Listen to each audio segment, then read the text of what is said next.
Hey everybody, T.C. Bradley, host of the hottest success and prosperity show on the planet, God Made Millionaire TV, and am I ever so excited. I've got a special gift for you tonight. We are re-airing a special episode that I did with my good friend, Damon Davis. If you've got a God-given dream, you want to listen to this show. But for right now, let's crack open the vault and take us into the show.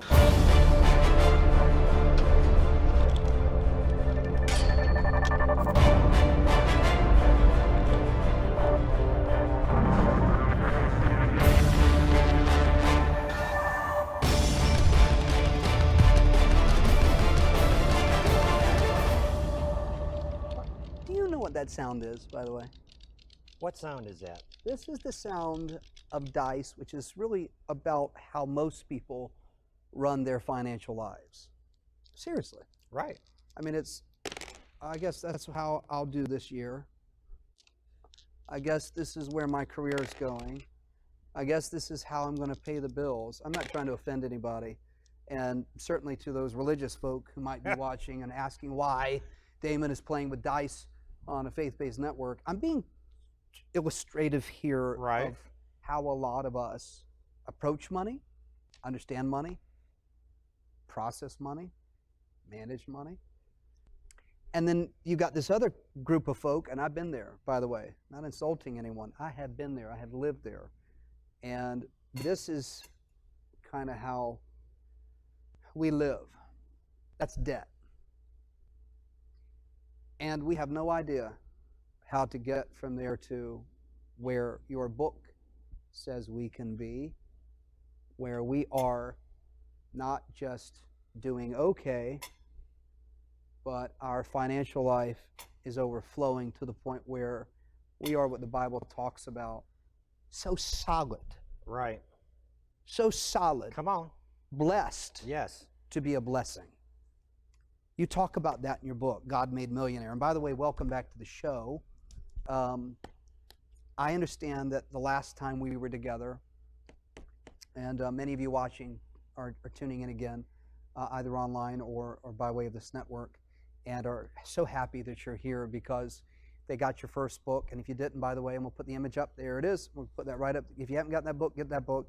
So many people are here to receive yet again, a word of instruction and understanding because it worked. Book one changed some lives. Would you mind sharing? Right. We had a gentleman that is a business owner that within 45 days of reading that last book generated $300,000 into his business. Goodness. $300,000 into his business. He had an event that he was producing and he was just stagnant.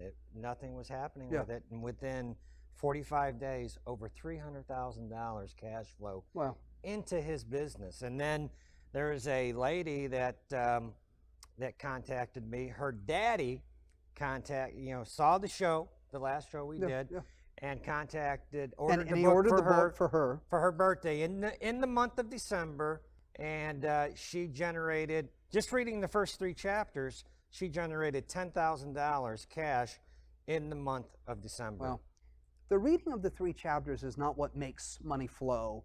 It's the application of the perspective, the principles found in those 3 chapters, in fact, the whole book, that can shift you from where you are to a place where God wants you to be. Blessed to be a blessing, where your cup overflows, where you have the ability to have a war chest of financial capital to do the things that we need to do in this world, and that is to be a blessing. Now, there's nothing wrong with big barns and nothing wrong with the next watch and the next nice car, but that's not what life is about. Praise God that we can be blessed and have nice things, but our time here is short, and there's a great work to do, and I just know that God is looking for people that He can push through the war chest of cash to do the things He wants to do in this world. So let's get into the show. Come on. I know who you are. A lot of people just tuning in. I'm here with T.C. Bradley, author of God Made Millionaire. They don't know you. Give us a quick Reader's Digest view of who you are, and then I got some important questions to ask. Okay, excited to be back here at my home, my legacy home. Welcome to the ATL. Come on, there you go. See, we've just getting started. You taking it to the south side already. My God, Damon, we are ready to roll here. My background, very simply, I've always been in business. It's been really my passion has always been business. The first website that I founded in 2003. We sold over $1 million of product from that website. Within 2 years' time, we beat out Miss Oprah in website traffic. But I had to check this out. I had to check that out. It's true. It is true. It was true. Yes, it's true. Of course it's true. We beat her out, and that was at her zenith of her success. It didn't take her out like on the downside. She was at the top of her game, and we beat her in website traffic. And I've been trying to talk you in to doing a talk show where we would do it together, and we would take on Oprah and take her out in ratings. Because if I beat her before, I can beat her again. Her agents watching, her bodyguards are watching. You're going to get me in trouble. Look, but here's the thing. Well, here's the thing. What you talk about works. I mean, these are biblical principles about success and money. How else would you explain a kid from the south side of Chicago, ATL? How else would you explain I could barely turn on a computer? My first website that I built, I had that level of success. Yeah. Right? And then I wasn't trying to take out Oprah, but we did. Yeah. And it was using these laws that you talk about, you know, in the Bible that are there in business. I mean, it's phenomenal. But you did something special, which I think is where the rubber meets the road, because you did something special that is the difference between people rolling the dice, right? And actually seeing the manifestation of those biblical principles become real. Right. And I mean real in the middle of financial destitution. I mean real in the middle of job loss, real in the middle of debt, real in the middle of foreclosure, real in the middle of some tough stuff financially. And by the way, what we know statistically is that financial problems are the leading causes of divorce. They are a major cause of depression, which leads to inflammation, which leads to sickness and disease. Right. All money related. Right. But you mined out the principles. Right. And put the perspective and the understanding in the pages of your books. Right. Not just one, and also your teaching. Right. So that we could understand it. So we're not rolling the dice, we're walking out a roadmap to achieve the kind of financial success you're talking about. Right. How in the world? Well, I speak from experience. I speak from experience. You know, the thing about my messaging is that I am a businessman. I am a businessman. I am not a pastor. And I think the reality as a businessman, we have to bring in the harvest. That's the reality. If we don't bring in the harvest, if you don't bring in the harvest for the next 30 days, there are people that are an Uber job away from you not bringing in that harvest. Your employees. True. Right? True. The problem is that people have this mentality of planting the seed into the ground, but then they don't know how to get the harvest. Yeah. Do you follow that? I do. Now, in Indiana and Iowa, they plant the seed in the springtime, but they go back to the fall and they pull that harvest out of the ground with the combines. Yeah. Right? Faith-based people go to the mailbox. Yeah. That's their idea of a harvest. Yeah. And God is not going to give you a 6 or 7 figure check. He's going to give you a 6 or 7 figure idea. Wow. Or business. Wait, you got to say that again. Well, God is not going to give you a 6 or 7 figure check. He's going to give you a 6 or 7 figure idea. Holy cow. Yeah, because you plant the seed. Right. The seed does its work, but we have to do something to enable the seed to produce the harvest. How ridiculous would it be for the farmer to plant the seed in the ground and then just go in their house and then pray for the harvest, decree the harvest, put a vision board up for the harvest, but never go out to the field to get the harvest? Yeah. And what we've got is faith-based people. They plant seeds. You can't turn on Christian television without learning the power of sowing a seed. Right. No one is teaching how to get that harvest in until now with this book, Wow. God Made Millionaire. So if you have that God-given dream inside of you, This is your instruction manual Yeah. to activate it, to pull that out. You've got it in you already, in my opinion. We have to understand the what to do. God gave us the ability to do something. Right. We just, to achieve the level of success you talk about.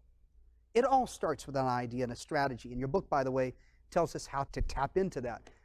But absent understanding the what to do, many of us are left astray. Right. Like ships out in the ocean Right. with no sails. You teach us how to understand money and how to make it real in our life. Right. Talk to me about that. Well, I'm going to give you an example. This last book that I wrote, Supernatural Success, after I wrote that book, it came time to publish the book, and I almost talked myself out of doing it. I said, this book is coming out in 45 days, and it came time to put that book out, and I'm telling you, I almost didn't do it because of that procrastination, that fear.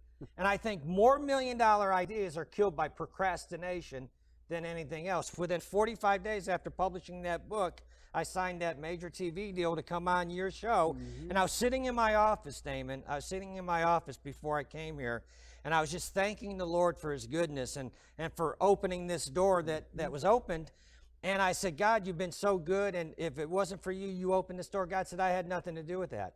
I said, what do you mean you had nothing to do with that? I couldn't have opened that door.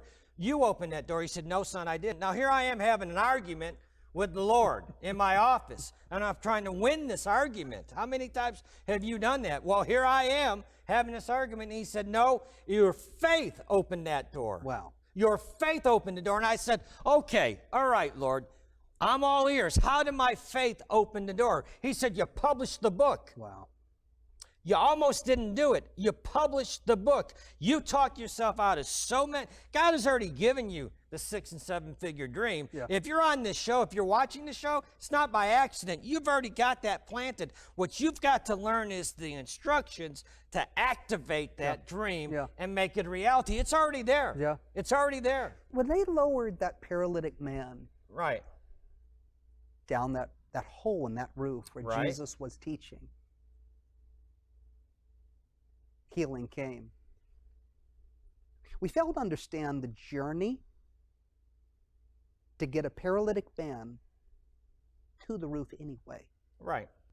Can you imagine if they said, well, the crowd is too thick, Right. or, well, the sun is too hot, or, oh, the weight is too much to carry, or maybe we're going to get there and something's going to happen. Right. They could have come up with every excuse. That little fat, oh, I love what you say. Yes. That little fat man sitting on their shoulder, which is always there, Right. to discourage Right. and dissuade and say, you can't do it. Who do you think you are? Who do you think you are? Look at your past. Yeah. Boy, get your own church. David. But so, if I may ask you, Go ahead. how do you overcome that? Because so many people right now watching this program are smack dab in the middle of somewhere, Right. facing a decision they know they need to make, but don't know that they can do it. Or facing, I need to make a change, but are afraid what might happen. Or, I'm just tired of hearing the next guy talk about, I can do it too, and achieve great financial success if I just move. And just be clear, I'm a businessman, so I talk in business terms. A God-given dream doesn't have to involve money. But the biggest challenge people have is that deserve factor. If you think you don't deserve it, you're not going to get off and take the action. You're not. Is that the faith? It's a mindset issue. This thing with the church, I had with God Made Millionaire, I trademarked that term, God Made Millionaire. And when I had that sudden cardiac arrest in 2012, when I died for that 1.5 to 2 minutes in that period of time, that God-given dream died with me, Damon. And when I came back, when the Lord spared my life, I had unfinished business. And that was the God Made Millionaire message. But you have religious folks say, oh, that's the most anti-Christian term I've ever heard. Well, how dumb can you be? That's not the Bible that I read. Yeah. That's not. Maybe for you, that's your reality. And they'll say, with a great sense of pride, they'll say, well, money doesn't buy happiness. Well, poverty doesn't buy anything. Yeah.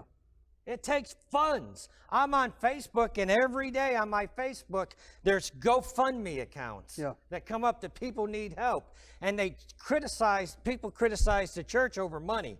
But what you don't realize sitting at home is that pastor that you are talking about, on Monday morning, his phone is going to blow up with people that go to his church and don't go to his church asking for this. Yeah. For a mortgage payment, for a car payment, for a light bill to be paid off. Yeah. You've got to learn how to activate this. But if you don't believe it's possible, Damon, why would you even try? And if you don't feel you deserve it. Deserve is a big issue. So, number one, in your book, right, you help us understand we are worthy. Right. In other words, God did not design us to live a life of poverty or of a poverty mindset. Let's talk about that a little bit, because you just touched on it, and that is so powerful in your book. Right. There's a story that I share in the book about a woman that 30 years ago, she bought a ring at the flea market, a little $13 ring, made her feel like a princess. For 30 years, this ring stayed on her finger. One day, and in that 30-year period of time, Damon, she struggled, robbing Peter to pay Paul, struggled the entire time. And one day a man in the store saw her and took notice of that ring and started to follow her. And then he approached her and said, "Ma'am, can I look closer at that ring?" She said, "No, you can't." She ran home, and then she thought to herself, she said, "There might be something to this ring. I'm going to take it to Sotheby's." She took it to Sotheby's, and she had it appraised. It turned out to be royalty, a royal ring that a true princess had worn. Wow. She put it to auction. Over $800,000 is what it yielded. Wow. $800,000 is what it yielded. And the entire time, this woman had that ring on her finger, and she carried it for 30 years, struggling every day of her life. And my message to you is, you that are struggling at home, you that have that God-given dream. I don't have a 7-figure ring to place on your finger, but what God has given you is a 6 or a 7-figure dream that you've carried for 30 years or longer or less. Powerful. That's the basis of the book, Damon. And that's God. Right. We know that we've got the dream. How do you move from not just activating the dream, but how do you move from getting the dream to reality? Well, what's your book teach us? Well, commitment is the launching pad of miracles. Commitment is a launching pad of miracles. You know, God gives you the dream. He doesn't give you the blueprint. And the problem with faith-based people is that they want the 10 steps given to them. And God's not going to give you 10 steps when you don't even take the first step. So, in answer to your question, commitment. You've got to be committed. You've got to reach a point in your life where you're sick and tired of being sick and tired, and you draw the line in the sand and you say, I am committed. Yeah. I am committed. And I'm not talking about this rinky-dink commitment that people think is a commitment. I'm talking about a stone-cold commitment that you're going to make that dream happen, and you take the first step. And when you take that first step, God opens up the second step and reveals the second step. But it's never revealed until you become committed and at least take that first step. It doesn't happen if you're wishy-washy, putting your toe in the water. Did you try to do TV and build what you've got here? I just took the step. But there was also something else that existed in me that you talk about in your book. Right. If you wouldn't mind unpacking it a little bit. You talk about a king's mindset. Right. Talk to us about that. Well, you know, if you're ever going to walk in your destiny, if you're ever going to walk in what God has called you to do, you've got to learn to say no to the king. You've got to learn to say no to the king. David, here's this little shepherd boy out in the field, and he hears that his God is being defiled by Goliath, and nobody wants to take on Goliath. and they bring him before the king, and the first thing the king does is say, hey, you're just a child. This is a great warrior. You're just a child, but if you're going to go to the battle, here's what I want you to do. Put my best armor on this boy. Put it on. So he puts on the chain of mail, and he puts this chain of mail on, the armor on David, and David said, I'm not proving this. I'm not, take it off. Do you realize the guts? You think that you have tenacity? You think I have tenacity? David said, take this off of me. Take the king's armor off. When you become committed to your dream, people are going to try to put things on you. Their opinions, their belief systems. Limitations. Their limitations. Oh, look at your history. They're going to throw your past up. You've got to say no to the king if you're ever going to walk in your destiny. David said no to the king, and it took guts. It took courage to say to this great warrior king, no, I don't need it. That took guts. And for you listening at home, it's going to take guts. You're going to have to say no to the king to walk in that destiny. And you know, why are so many of us gripped and in prisons of our own minds to the limitations that this life brings or other people? Well, I think your comfort zone. I think people are very comfortable in a comfort zone. And I think when you go for your dream, that God-given dream that God has given you, you're going to have to leave the safety and the security of your comfort zone. It's uncomfortable going after things. It's uncomfortable doing some of these things that God has called you to do. But the wealth and the success and the prosperity are never found on the safety of the shoreline. You're going to have to leave that safety of the shoreline and go where God is calling you to go if you're ever going to have that dream become a reality. And you suggest, and you've seen it happen, right, that most of us are one instruction away from that happening. Right. Just one. Well, it's true. We are one instruction away. You are one instruction away from achieving that God-given dream in your life. One away. Have you seen it? And I'm not talking about in your own life. Have you seen it in people's lives who said, okay, give me the book. Let me read it. Let me just test this thing and see if it's true. Right. It happens all the time. Tell me. It happens all the time. We had a gentleman that runs a very large Bible college. And part of the problem that he had, he reached out to me after he got the copy of the book. And he said, TC, he said, it was my own mindset. He said, it's my own mindset. He said, I rejected the teaching at first, what you're talking about. He said, but he said, now I see it, and it's been confirmed in my spirit. And here's a man that has tremendous influence, making tremendous impact, right? And yet, just one little shift, one little instruction is turning his Bible college around into such a significant... To another level. Right. So is it safe for me to say and conclude, there are people watching that say, hey, I'm okay. You know, I got what I need. My bills are paid. I'm not in that place, Damon, that you talked about. My scale's balanced. I'm not rolling the dice. I'm okay. Is it safe to say that, oh, but they could be one instruction away from overflow? Well, Damon, I think most people get into a habit of settling for less than what God has called them to do. It's very easy to settle. But you know what? As I told you, most people would die with that $1 million dream or that God-given dream in them. I died with it in me. I died with it. Most $1 million dreams are in the cemetery. Yeah, most of them are there. That's where you'll find them.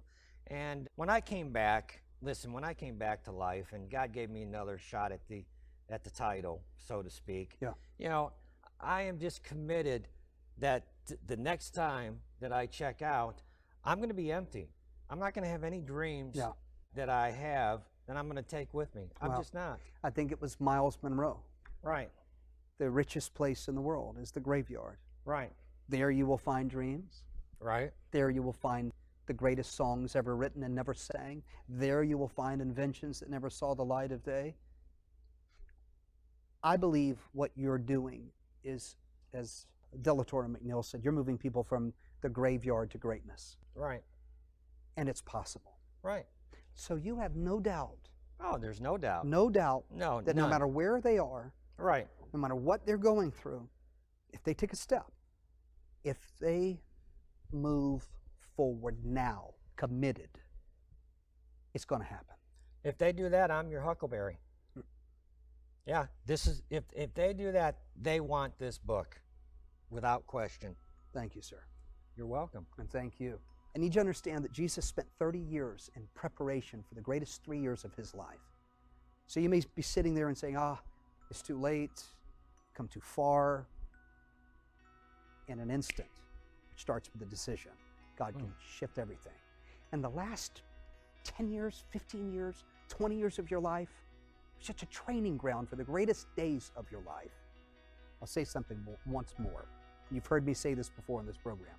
It's a season of restoration. Now, restoration's a messy process. So just consider just how bad things have been the last however long. That's been a season of restoration. It's been messy. It's been dirty.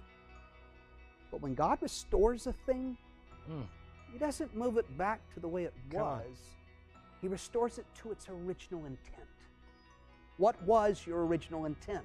What did God really want to do in your life and through your life on planet Earth? May God richly bless you. We'll see you again next time. Thank you, sir. Thank you. Awesome. Hey, I hope you enjoyed that very special episode I did with my very good friend Damon Davis. Ladies and gentlemen, I want to personally invite you, yes you, to come back here next week at this very same time when we are going to be featuring faith-based entrepreneurs on this program.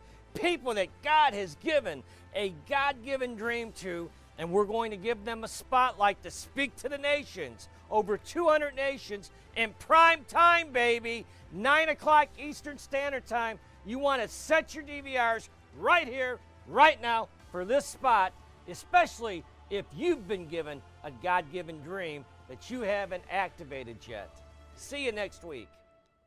If you have been given a God-given dream, now you can wear the most powerful success and prosperity shirt on the planet. Our federally trademarked God Made Millionaire t-shirt and hoodies. Thou shalt decree and thing and it shall come to pass is one of the most powerful spiritual laws for activating prosperity and success in your life. And now you can order your very own God Made Millionaire shirt and wear this powerful success and prosperity decree. God Made Millionaire TV host T.C. Bradley designed and trademarked these shirts just for himself to wear. But now he's making them available to you, his faithful members of the God Made Millionaire TV Nation. TC wrote his 3 best-selling books and signed the deal for his nationally syndicated TV show while wearing his God Made Millionaire shirts. Our shirts and hoodies are high quality and super soft and can be ordered right now from our GodMadeMillionaire.com website. God Made Millionaire Nation, it's time for you to activate your God-given dream in a big way. Go to GodMadeMillionaire.com and order your official trademarked God Made Millionaire swag right now. These are the hottest success and prosperity shirts on the planet. Again, go to GodMadeMillionaire.com and order your official trademark God Made Millionaire swag